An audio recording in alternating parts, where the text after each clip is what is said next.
In the name of Allah, the most gracious, the most merciful, the one who created the heaven and the earth, and extremely reward his beloved Prophet Hazrat Muhammad sallallahu alaihi wasallam. By permission, the great master, teachers, students, and other participants. I want to say something about Teacher Days. Teacher Day is an important and valuable event that is celebrated annually in many countries. This day is celebrated in honor of the importance and influence of teachers in the society. Teachers play a big روز معلم یک رویداد مهم و با ارزش است که سالانه در بسیاری از کشورها جشن گرفته می شود.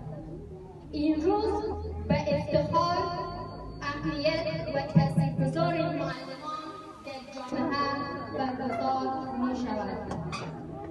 معلمان نقش مهمی در آموزش و پرورش دانش آموزان و تربیت نسل‌های جوان دارند و روز معلم فرصتی است تا از زحمات، تلاش‌ها و تعهد معلمان به تربیت نسل جوان تقدیر کنیم. روز معلم فرصتی است تا اثبات و عشق آنها به تدریس استفاده کنیم.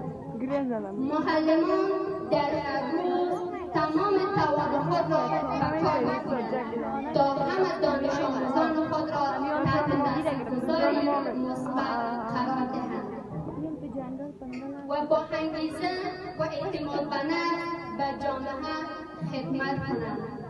آنها به وسیله آموزش و پرورش دانش آنها را گسترش می‌دهند. رشد و توسعه دانشان را تسریع می‌کنند. از طرفی روز معلم یک فرصت است تا زحمات روزمره معلمان تقدیر کنیم. در هر روز معلمان با چالش‌ها و مشکلات‌های متعددی روبرو هستند. آنها با اراده قوی و شجاعتشان به تمام مشکلات‌های اجتماعی و اکادمیکی دانش آموزان پاسخ می‌دهند.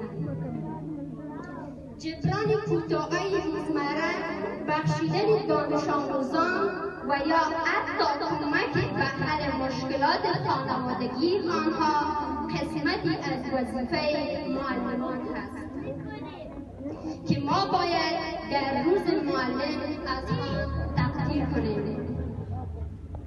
روز معلم فرصتی ارزشمند است تا معلمان نشان دهیم که ما از ارزش قدردانی از زحماتشان را می‌دانیم. باید به آنها با احترام و ارجمگاه کرد و تقدیر کرد که بدون ایشان جامعه رشد و توسعه نمی‌کند. این روز می‌تواند بهانه‌ای باشد تا به معلمان نشان بدهیم که